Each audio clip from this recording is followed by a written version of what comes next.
I wish you were my son, he said, his voice gruff and reluctant, oblivious to the truth simmering beneath the surface. My real brother, sitting beside him, let out a sharp, mocking laugh, muttering something I couldn't quite catch. This was it, the moment I'd been waiting for, the one I'd rehearsed in my mind for years. My heart raced, a wild mix of nerves and steel resolve flooding through me. They had no clue who I really was, but I was done playing hide and seek with my past. I'd spent years forging a life they'd never thought I could, only for them to stumble into my world, begging for help without even knowing it. My name's Abigail and I'm 30 years old, a lawyer, a wife, a mother. These are the badges I've earned, the pieces of a life I've clawed my way to build. But if you're new to my story, or didn't catch the first chapter, let me rewind a bit so you can jump on this ride with me. I grew up in a family obsessed with tradition, where rules were ironclad and straying wasn't an option. Everything changed when my little brother came along. He was their golden ticket, the boy they dreamed of to carry their legacy forward. And me? I was the spare part they didn't need. A girl with no place in their perfect plan. At 6 years old, they made a choice that still echoes in my bones. They dropped me off at an orphanage. It's for your own good, they said, promising a better life. But I saw through the lie, they just didn't want me anymore. The orphanage wasn't kind, but it forged me into something tougher than they'd ever imagined.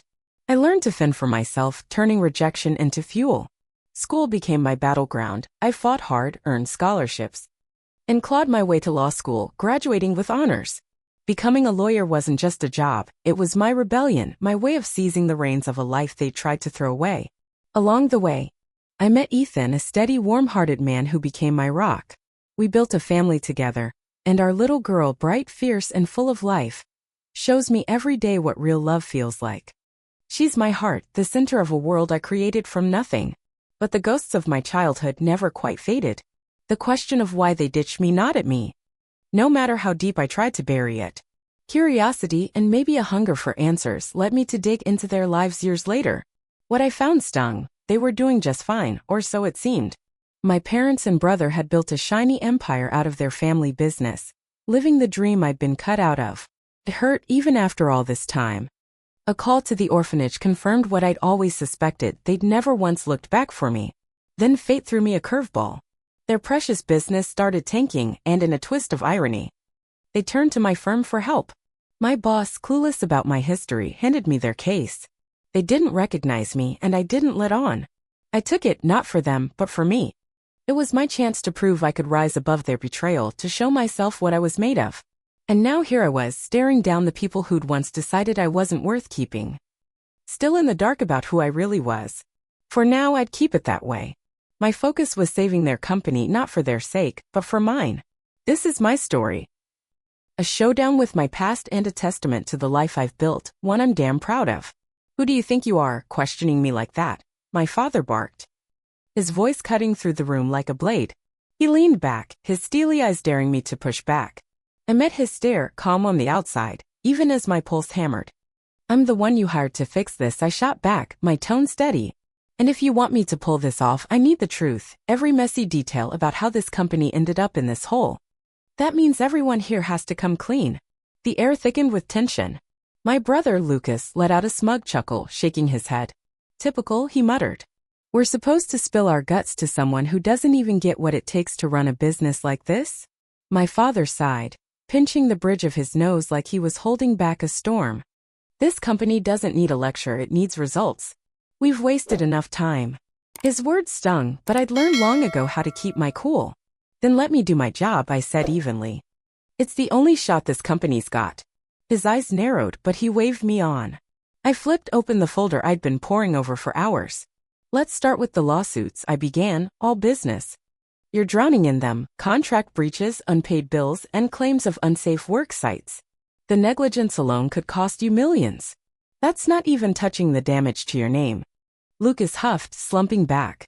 Those lawsuits are a joke. We've handled worse. I fixed him with a hard look. Joke or not, they're real, and they're lethal.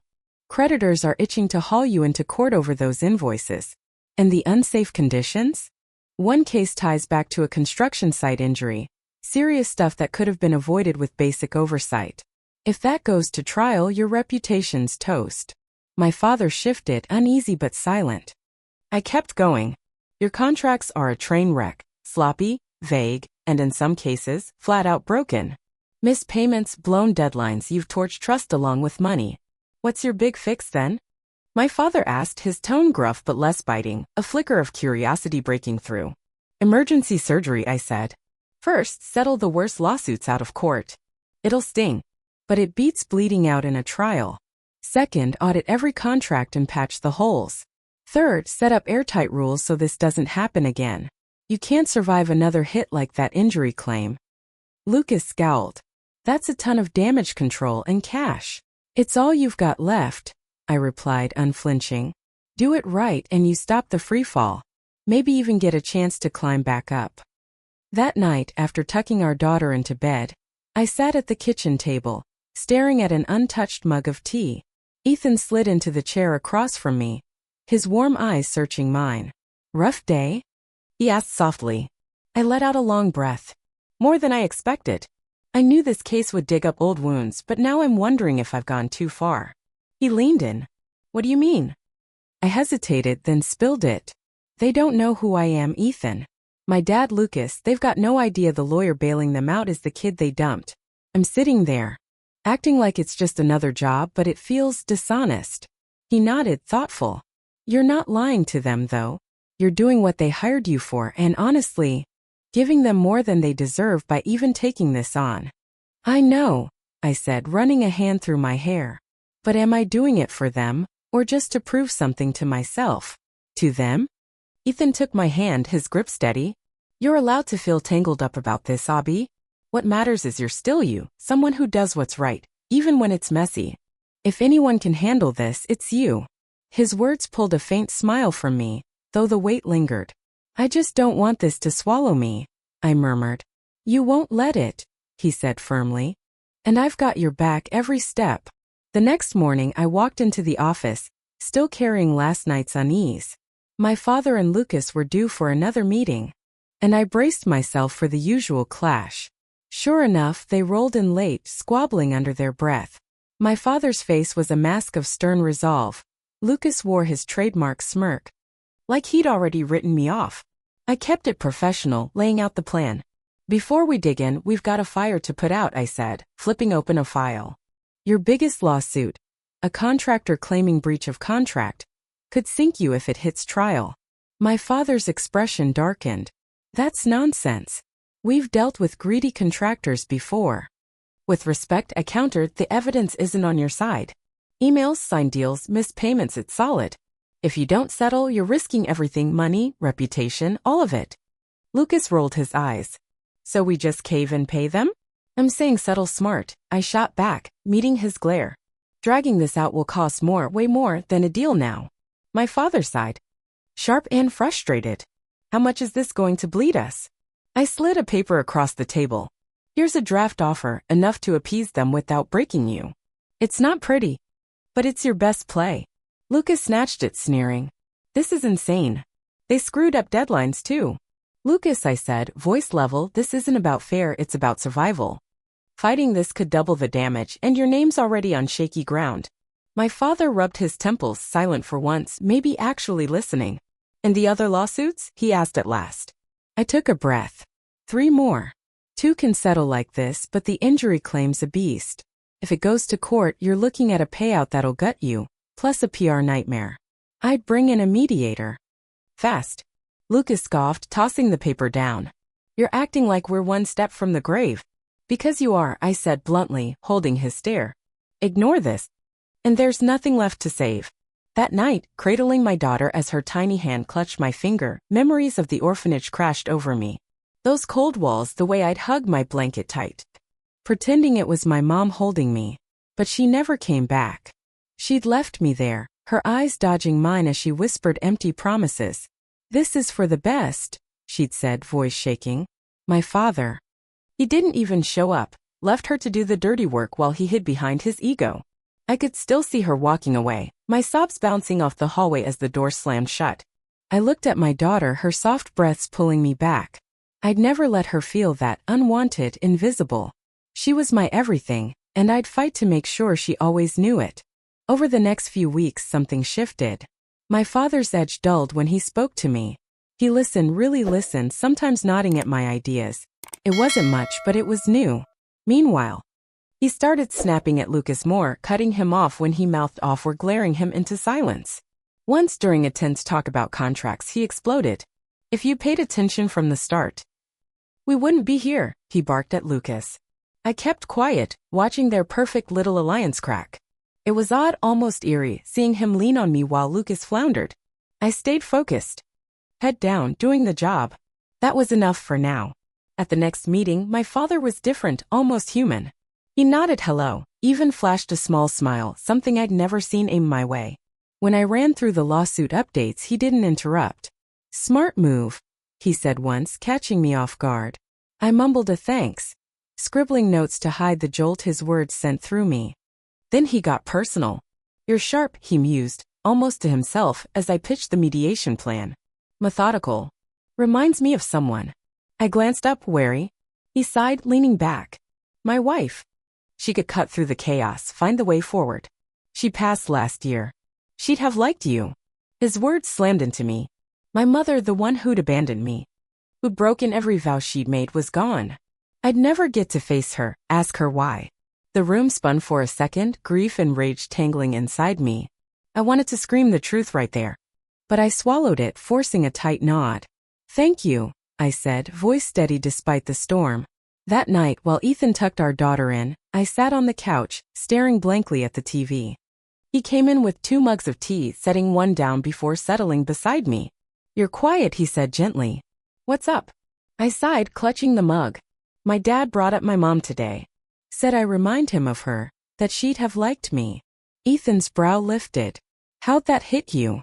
"Like a brick," I admitted. "She's gone, Ethan. I didn't even know she died. I'll never get to ask her why she left me, why she didn't fight. And hearing him talk about her like she was some angel, it's too much." He took my hand, grounding me. "That's heavy stuff, Abby. You've carried this hurt forever, and now it's bubbling up. But you don't need her answers to heal. You've made a life that proves them wrong." I managed a small smile. "I know. But part of me wonders if hearing his take on her will mess with how I see her, or if it even matters now." "You'll figure it out," he said, squeezing my hand. "You always do." Months later, the turnaround was real. Lawsuits settled or mediated, contracts locked down, new rules in place, the business was stabilizing. The final meeting came, and I walked in feeling a quiet pride. My father and Lucas were there, subdued, less hostile. My father even stood briefly as I sat, a first. "Well," he said, clearing his throat, "I think we owe you a thank you. For everything." Lucas crossed his arms, grumbling, "Let's not overdo it. We're not clear yet." I ignored him, stacking my papers. "You're not," I said coolly. "But you've got a shot now. Stick to the plan. And you might make it." My father nodded, resolute. "We will. This company's our life." I studied him, the man who ditched me without a backward glance. "Good," I said. "Then I'm done here." As I packed up, Lucas smirked. "Guess even a broken clock's right twice a day." Before I could snap back, my father's voice boomed. "Enough, Lucas." He slammed the table, eyes blazing. Lucas froze, stunned. My father turned to me, his face softening in a way I'd never seen. "I wish you were my son," he said, low and raw. The words hung there heavy. I stood, hands trembling, and met his gaze. This was my moment. "I'm not your son," I said, voice steady but thick with years of pain. "And you lost the right to call me your daughter when you left me at that orphanage." His face went white. Lucas's smugness dissolved into shock. My father tried to speak, but I wasn't done. "You didn't even show up," I said, the dam breaking. "You let her do it, let her walk away while I screamed for her to take me back. You never checked on me, never cared. I grew up wondering why I wasn't enough. And now you're here, begging me to save the empire you traded me for. Well, I did it. I saved it, Dad." He gripped the table, shame flickering in his eyes. Then I turned to Lucas, seeing his confusion deepen. "You don't even know who I am, do you?" I asked, voice shaking with bitter laughter. "What are you talking about?" He stammered, defensive. "Of course you don't," I said. "They never told you about the sister they threw away." I straightened, steady now. "I saved your company not for you, not for Lucas, but to prove I could outgrow what you did to me. To be better than the people who left me." My father started to speak, but I cut him off. We're done. You cut that tie when you abandoned me. It's over. I glanced at Lucas, his jaw slack. I'm not mad at you, Lucas. You didn't know. But now you do. Be better if you can. Just don't expect me to watch. I faced my father one last time. You taught me something. At least what kind of person I'll never be. So thanks for that. With that, I grabbed my things and walked out, leaving them to wrestle with their wreckage. That evening, I curled up on the couch. My daughter snuggled against me, her little hand in mine. Ethan handed me a mug of hot chocolate, whipped cream swirling on top. The warmth of my family wrapped around me, washing away the day's chill. I'm proud of you, Ethan said, sitting close. I looked at my daughter, then at him, a real smile breaking through. I'm proud of me too, I said. For the first time. I felt free.